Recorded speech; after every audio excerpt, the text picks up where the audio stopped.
Hello दोस्तों, welcome back once again on my YouTube channel. मैं सलोनी फिर से आपका स्वागत करती हूँ एक मेरे नए यूट्यूब चैनल में। तो स्टूडेंट, आज हम लोग पढ़ाई करेंगे क्लास 8 का बहुत ही बेहतरीन और बहुत ही प्यारा चैप्टर, और उस चैप्टर का नाम है क्रॉप प्रोडक्शन एंड मैनेजमेंट। तो सबसे पहले हम लोग पढ़ाई को स्टार्ट करते हैं। तो सबसे पहले जो वर्ड हमको समझना है, ये जो क्रॉप होता है, ये क्रॉप क्या होता है? क्रॉप का मतलब होता है फसल। तो ये जो जनरली जो ये चैप्टर है, उस चैप्टर में हम लोगों को खेती बाड़ी के बारे में ही पढ़ना है। तो यहाँ पर लिखा हुआ है क्रॉप, इसका मतलब ये हुआ कि ये फसल हो गया, और इस फसल का हमको क्या करना है? इस फसल का हम लोगों को प्रोडक्शन करना है, यानी कि उत्पादन करना है। और उत्पादन बहुत ही भारी मात्रा में, बहुत ही लार्ज स्केल में करना पड़ेगा, ताकि हमारे भारत के 145 करोड़ जनसंख्या का पेट भर सके। तो सबसे पहले हमें क्या करना है? क्रॉप का प्रोडक्शन करना है, यानी कि क्रॉप का उत्पादन करना है। उत्पादन करने के बाद यहाँ जो वर्ड आता है, उस वर्ड का नाम है मैनेजमेंट, यानी देखना, रख रखाव करना। तो ये जो रख रखाव करना, देख रेख करना, मैनेजमेंट करना, ये देखो दोस्तों, ये हमको खेती बाड़ी में 2 बार करने पड़ेंगे। 2 बार देखो, 2 बार कैसे करने पड़ेंगे? जैसे कि जिस समय हम लोग एक बीज को जमीन में बोते हैं और वो धीरे धीरे छोटा सा अंकुरित होता है, और वो धीरे धीरे कर वो एक इस तरीके से अपना ग्रोथ करता है। तो जब पौधा का ग्रोथ हो रहा है, तो उसको प्रॉपर अमाउंट में वाटरिंग करना, उसको खाद देना, उसको प्रॉपर सनलाइट देना, उसका रख रखाव करना, ये बहुत ही ज़्यादा महत्वपूर्ण होता है, बहुत ही ज़्यादा इम्पोर्टेंट होता है। वो क्यों इम्पोर्टेंट होता है भैया? देखो, जैसे घर में ही तुम लोग गमला में पेड़ पौधा उगाता है ना, तो अगर तुम लोग जब पेड़ पौधा उगाता है तो तुम उसमें पानी भी देते होगे। जब पानी देते होगे तो सूरज की रोशनी आए तो खिड़की भी खोलते होगे सही टाइम पे, अच्छे से देखते होगे, खाद भी डालते होगे। क्यों डालते हो?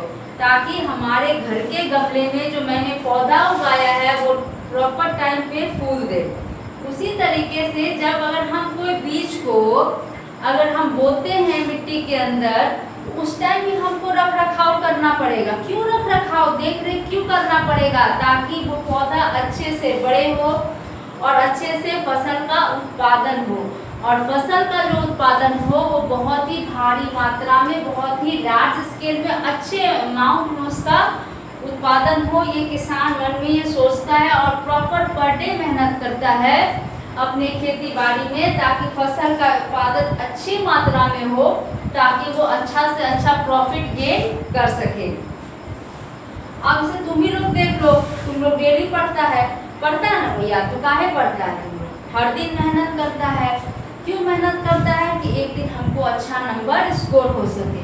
हम लोग भी तुम्हारे पीछे मेहनत करते हैं कि हमारे भी बच्चे जो देख रहे हैं, जो पढ़ रहे हैं, वो भी अच्छा नंबर गेन कर सके। तो हर लोग मेहनत करता है, जो अपने अपने फील्ड में काम कर रहे हैं, वो सारे बंदे मेहनत करते हैं, ताकि वो अपने कार्य क्षेत्र में सफलता हासिल कर सके।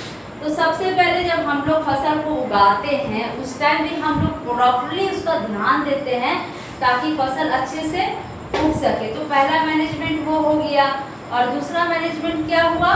दूसरा मैनेजमेंट ये हुआ कि जब फसल का उत्पादन हो गया, जब फसल प्राप्त हो गया, तो ऐसा थोड़ी होता है कि हम लोग उसको खुले में छोड़ देते हैं, फफूंदी लग रही है, हवा लग रही है, कीड़े मकोड़े खा रहे हैं, पंछियाँ खा रही है, ऐसा थोड़ी होता। अब ये देखो, किसान ने खेती की, फसल उगाया, अच्छे से उसका देख रेख किया, फसल उसे प्राप्त हुआ, वो अब निश्चिंत हो गया, चलो भैया अब जाके सो जाते हैं।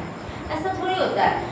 वो जो फसल प्राप्त किया, जो अनाज उसने प्राप्त किया, उसको अच्छे से स्टोरेज करता है, ठीक है, स्टोरेज करता है, ताकि उसमें कीड़े मकोड़े ना लगे, फफूंदी ना लगे, अच्छे से मैनेजमेंट करता है। उस टाइम भी मैनेजमेंट होती है उसकी। और जब वो मैनेजमेंट अच्छे से रख रखाव कर लेता है, तो लास्ट में जो वो चीज़ करता है, वो करता है डिस्ट्रीब्यूशन। क्योंकि डिस्ट्रीब्यूशन भी वेरी वेरी इंपॉर्टेंट है। जिन लोगों को फूड की आवश्यकता होती है, उन लोगों पर प्रॉपरली उस अनाज का डिस्ट्रीब्यूशन करना भी फार्मर के लिए बहुत ही ज़्यादा नेसेसरी होता है। ऐसा थोड़ी होता है आप खेती करके अनाज का खुद ही घर में स्टोरेज कर लो, तो वो फ़ायदा क्या हुआ? किसान क्यों करता है? इस चीज़ को कमाने के लिए करता है, तो प्रॉपर्टी उसको डिस्ट्रीब्यूट करता है शॉप्स में, ताकि वो उससे पैसे अर्न कर सके और 145 करोड़ जनसंख्या को भोजन प्राप्त हो सके। तो देखो ये इतना भारी जो मैंने आपको बताया, इतना लंबा चौड़ा, बस आपको एक्सप्लेन करने के लिए कहा, बस आप देख लो। तो ये छोटी सी भाषा में अगर आप समझना चाहो क्रॉप प्रोडक्शन और मैनेजमेंट की, तो ये सिंपल भाषा में अगर आप समझना चाहो तो ये कुछ भी नहीं है, बस ये खेती बाड़ी है। बस खेती बाड़ी जो किसान लोग करता है ना, तो तुम अरे तो किसान है, तुम लोग उसको देखता भी नहीं, बोलता है भाई तो खेती करता है। खेती है, लड़की लोग क्या बोलती है?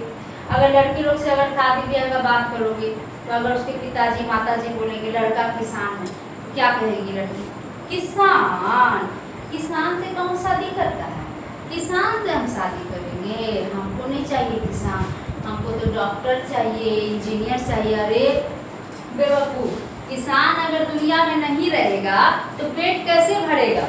ठीक है, क्योंकि फूड तो देखो सबको चाहिए, चाहे वो सलमान खान हो, अमिताभ बच्चन हो, चाहे रोड छाप हो, चाहे अमीर हो, गरीब हो, रोड पर चलने वाला कुत्ता हो, घर में रहने वाला इंसान हो, कीड़े हो, मकोड़े हो, हर एक इंसान को फूड चाहिए। अगर फूड नहीं मिला तो वो जिंदा सरवाइव नहीं कर पाएगा। ना आप सरवाइव कर पाओगे, ना हम सरवाइव कर पाएंगे, ना मोहल्ले में घूमने वाला कुत्ता सरवाइव कर पाएगा, ना नाली में रहने वाला कीड़ा सरवाइव कर पाएगा, ना क्या कह सकते हैं जो बॉलीवुड के जितने भी स्टार होते हैं वो भी सरवाइव नहीं कर पाएंगे, क्योंकि food is very very important. और फूड को हम लोग कैसे प्राप्त करते हैं? Just because of agriculture. Because if we will not do agriculture, अगर हम लोग खेती बाड़ी वाला काम नहीं करेंगे, कल्टीवेशन नहीं करेंगे, खेती बाड़ी नहीं